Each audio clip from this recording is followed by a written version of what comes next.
수술도 아닌데 예쁘면 산다뇨? 회의실을 얼려버린 그 한마디, 캡처된 화면 속엔 대체 무엇이 담겨 있었을까요? 유리문에 붙은 사과문 한 장. 그 사람 이름이 회사에서 사라졌다는 소식이었어요. 저는 인천 골목 한켠에서 작은 인테리어 소품점을 운영하는 34살 한지수예요. 가게는 손바닥만 했지만 문을 열 때마다 코끝에 스치는 원목 냄새가 좋아서 하루하루가 소중했어요. 3년 전 겨울, 저희는 독일 가구 브랜드 노르트홈의 한국 총판 계약을 앞두고 있었어요. 몇 달을 준비한 마지막 프레젠테이션이라 그날따라 유난히 긴장이 되고 손바닥에 땀이 났어요. 소비자 반응 데이터부터 매장 배치 제안서까지 저는 밤을 꼬박 새워가며 자료를 다듬었어요. 커피 잔이 쌓여가는 걸 보면서도 그만큼 간절한 기회였기에 눈을 붙일 새가 없었어요. 화상회의 화면 속에 독일 본사 아시아 담당 부사장 클라우스가 나타났어요. 저희 자료를 훑어보는 그의 표정은 시종일관 심드렁했고 그 무심한 눈빛에 괜히 마음이 조마조마해졌어요. 통역이 이어지던 사이 그가 옆 사람에게 웃으며 던진 말이 마이크에 그대로 잡혔어요. 한국 사람들은 예쁘면 삽니다. 대충 번역만 붙이죠. 그 순간 귀를 의심했어요. 회의실엔 순식간에 정적이 흘렀어요. 저를 포함한 5명 모두 그 말을 똑똑히 들었지만 서로 눈치만 살필 뿐 아무도 웃지 않았고 그 침묵이 유난히 무겁게 느껴졌어요.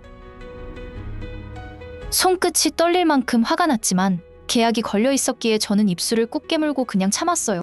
속에서는 뭔가 뜨거운 게 치밀어 올랐지만 그때는 그게 최선이라고 믿었어요. 그 순간을 저는 무심코 화면 캡처해뒀어요. 별 생각 없이 눌렀던 그 버튼이 나중에 얼마나 큰 의미를 갖게 될지 그땐 정말 전혀 알지 못했죠. 반년 뒤 노르트홈 한국 매장이 화려하게 문을 열었어요. 사람들은 반짝이는 조명 아래 기대에 찬 얼굴로 매장 안을 둘러봤고 저도 그 앞을 지나며 씁쓸한 미소를 지었어요. 그런데 정말로 설명서도 조립도 엉망이었어요. SNS엔 실망한 후기가 쏟아지기 시작했고 저는 그걸 하나하나 읽어보며 예상이 맞아떨어지는 것에 마음이 복잡해졌어요. 조립하다 손을 다쳤다는 글, 자제하자를 신고해도 답이 없다는 글들이 계속 올라왔어요. 저는 화면을 넘기며 가슴 한켠이 답답해지고 마음이 점점 무거워졌어요. 그 글들을 읽으며 저는 오래전 그 회의실을 떠올렸어요. 심장이 두근거리기 시작했고 저는 홀린 듯 오래 잠들어 있던 캡처 화면을 다시 열어봤어요. 저는 떨리는 손을 진정시키며 감정을 걷어내고 사실만 차분히 정리했어요. 날짜와 발언, 그리고 그 뒤에 벌어진 일들을 하나씩 또박또박 적어 내려갔어요. 밤늦게 소비자 카페에 정중하게 글을 올렸어요. 비난은 한 줄도 넣지 않았어요.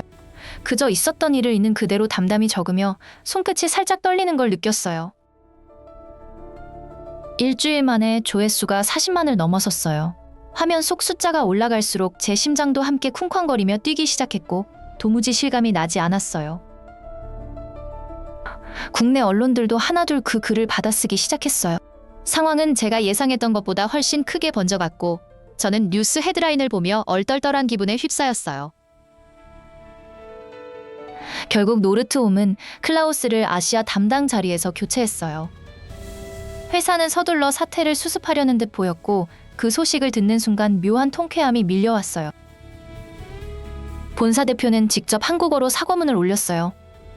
한국 소비자와 파트너 여러분께 깊이 사과드립니다라는 문장이 화면에 떠 있는 걸 보며 저는 한참을 멍하니 바라봤어요. 그리고 며칠 뒤 저희 가게로 전화 한 통이 걸려왔어요.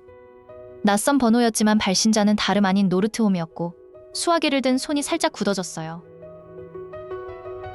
재입점 협상을 다시 하고 싶다는 연락이었어요.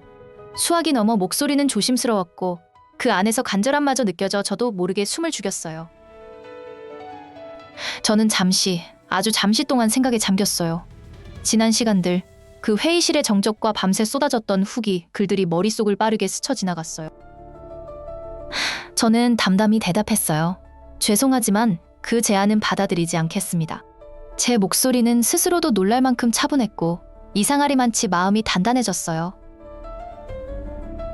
전화를 끊고 나자 오히려 마음이 홀가분해졌어요.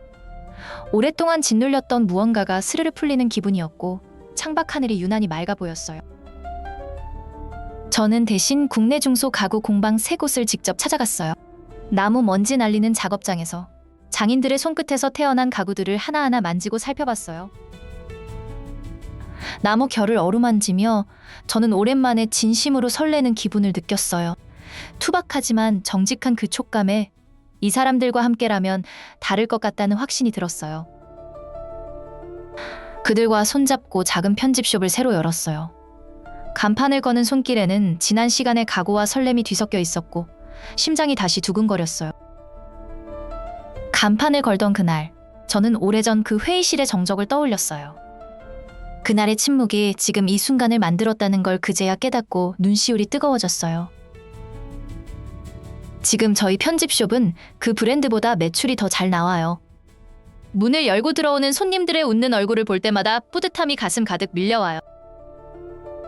무시당했던 그 순간이 오히려 제 인생 가장 중요한 전환점이 됐다는 게 지금 생각해도 신기해요. 그때 참지 않았다면 지금의 저는 없었을지도 몰라요. 여러분이라면 어떻게 하셨을까요? 저라면 한 줄 댓글로 알려주세요. 여러분의 사연도 댓글로 보내주시면 다음 영상의 주인공이 될 수 있어요. 구독하시면 매일 새 사연을 들려드려요.